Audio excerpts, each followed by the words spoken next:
ओम श्री सीतारामचंद्राभ्यां नमः। श्रीमद् वाल्मीकि रामायण बालकांडम चतुर्विंशः सर्ग।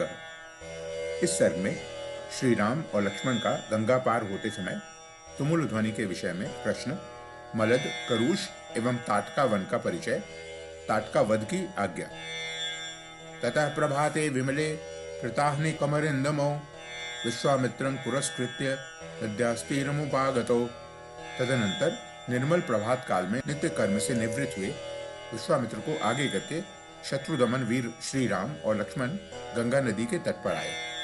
ते च सर्वे महात्मानो निःसंशित व्रता उपस्थाप्य शुभांग नावंग विश्वामित्र मथाब्रवन। उस समय उत्तम व्रत का पालन करने वाले उन पुण्याश्रम निवासी महात्मा मुनियों ने एक सुंदर नाव मंगवाकर विश्वामित्र जी से कहा, अरोहतु भवान नावं राजपुत्र पुरस्कृतः अरिष्ट गच्छ पत्पंथानं मा भूतकालस्य पर्ययः। महर्षि, आप इन राजकुमारों को आगे करके इस नाव पर बैठ जाइए और मार्ग को निर्विघ्नता पूर्वक तय कीजिए, जिसे विलंब न हो। विश्वामित्रस्तथेत्युक्त्वा तान् ऋषीन् प्रतिपूज्य च ततार सहितस्थाभ्यां सरितं सागरं गमाम। विश्वामित्र ने बहुत अच्छा कहकर उन महर्षियों की सराहना की और वे श्रीराम तथा लक्ष्मण के साथ समुद्रगामिनी गंगा नदी को पार करने लगे। तत्र शुश्राव वै शब्दं तोय संरंभ वर्धितं मध्यमागम्य तोयस्य तस्य शब्दस्य निश्चयम् ज्ञातु कामो महातेजा सह रामः कनीयसा। गंगा की बीच धारा में आने पर छोटे भाई सहित महातेजस्वी श्री राम को दो जलों के टकराने की बड़ी भारी आवाज सुनाई देने लगी। यह कैसी आवाज है, क्यों तथा कहां से आ रही है, इस बात को निश्चित रूप से जानने की इच्छा उनके भीतर जाग उठी। अथ रामः सरिन् मध्ये पप्रच्छ मुनिपुंगवम् वारिणो भिद्यमानस्य किमयं तमलो ध्वनिः। तब श्री राम ने नदी के मध्य भाग में मुनिवर विश्वामित्र से पूछा, जल के परस्पर मिलने से यहाँ ऐसे तुमुल ध्वनि क्यों हो रही है। राघवस्य वचः श्रुत्वा कौतूहल समन्वितं कथयामास धर्मात्मा तस्य शब्दस्य निश्चयम्। श्री रामचंद्र जी के वचन में इस रहस्य जानने की उत्कंठा भरी हुई थी। उसे सुनकर धर्मात्मा विश्वामित्र ने उस महान शब्द यानी तुमुल ध्वनि का सुनिश्चित कारण बताते हुए कहा, कैलास पर्वते राम मनसा निर्मितं परम ब्रह्मणा नर शार्दूल तेनेदं मानसं सरः। नरश्रेष्ठ राम कैलाश पर्वत पर एक सुंदर सरोवर है। उसे ब्रह्मा जी ने अपने मानसिक संकल्प से प्रकट किया था। मन के द्वारा प्रकट होने से वह उत्तम सरोवर मानस कहलाता है। तस्मात् सुस्त्राव सरसः सायोध्यामुपगूहते सरः प्रवृत्ता सरयूः पुण्या ब्रह्म सरश्च्युता। उस सरोवर से एक नदी निकली है जो अयोध्यापुरी से सटकर बहती है। ब्रह्मसर से निकलने के कारण वह पवित्र नदी सरयू के नाम से विख्यात है। तस्याय मतुलः शब्दो जाह्नवीमभिवर्तते वारि संक्षोभ भजो राम प्रणामं नेहतः कुरु। उसी का जल गंगा जी में मिल रहा है। दो नदियों के जलों के संघर्ष से यह भारी आवाज हो रही है, जिसकी कहीं तुलना नहीं है। राम, तुम अपने मन में संयम रखकर इस संगम के जल को प्रणाम करो।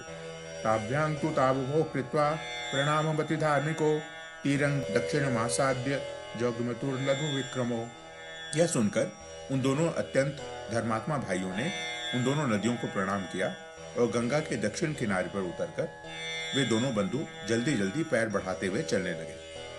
सवनं घोर संकाशं दृष्ट्वा नरवरात्मजः अविप्रहत मैक्ष्वाकं पप्रच्छ मुनिपुंगवम्। उस समय इक्ष्वाकु नंदन राजकुमार श्री राम ने अपने सामने एक भयंकर वन देखा, जिसमें मनुष्यों के आने जाने का कोई चिन्ह नहीं था।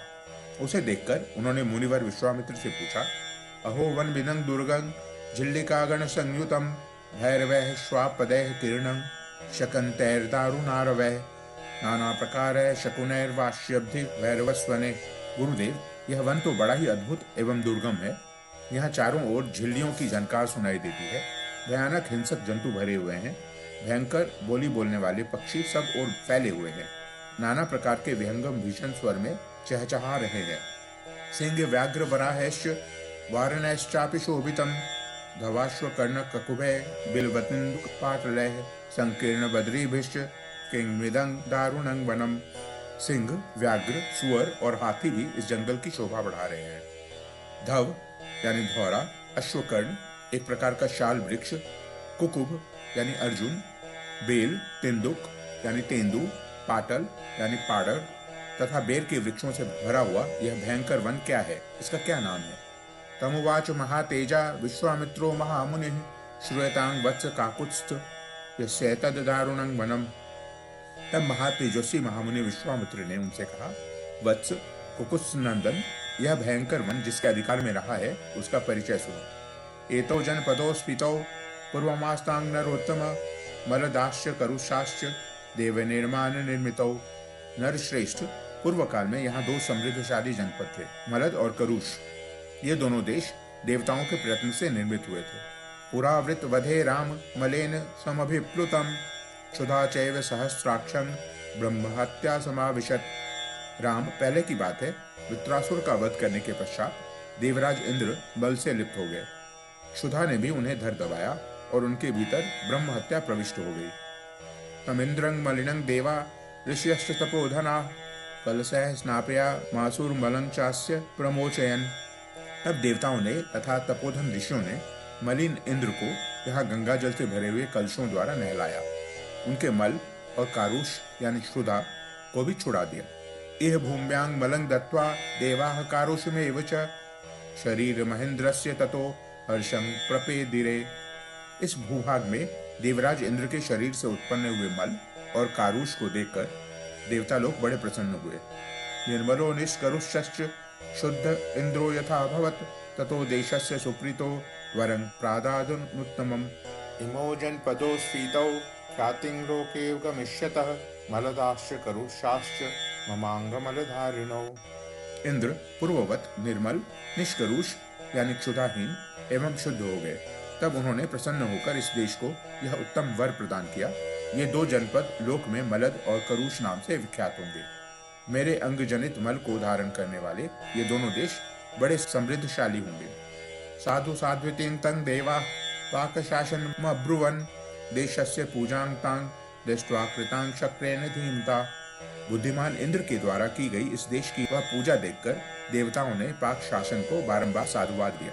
एतो जनपदो स्फीतो दीर्घकालमरिंदम मलदाश्च करुषाश्च मुदिता धन धान्यतः।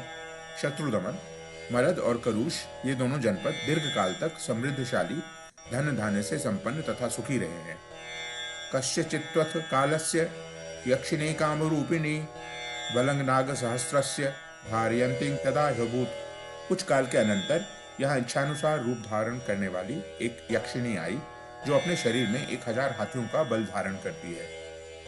ताटका नाम भद्रं ते भार्या सुंदस्य धीमतः मारीचो राक्षसः पुत्रो यस्या शक्र पराक्रमः वृत्तबाहुर्महाशेषो विपुला शतनुर्महान।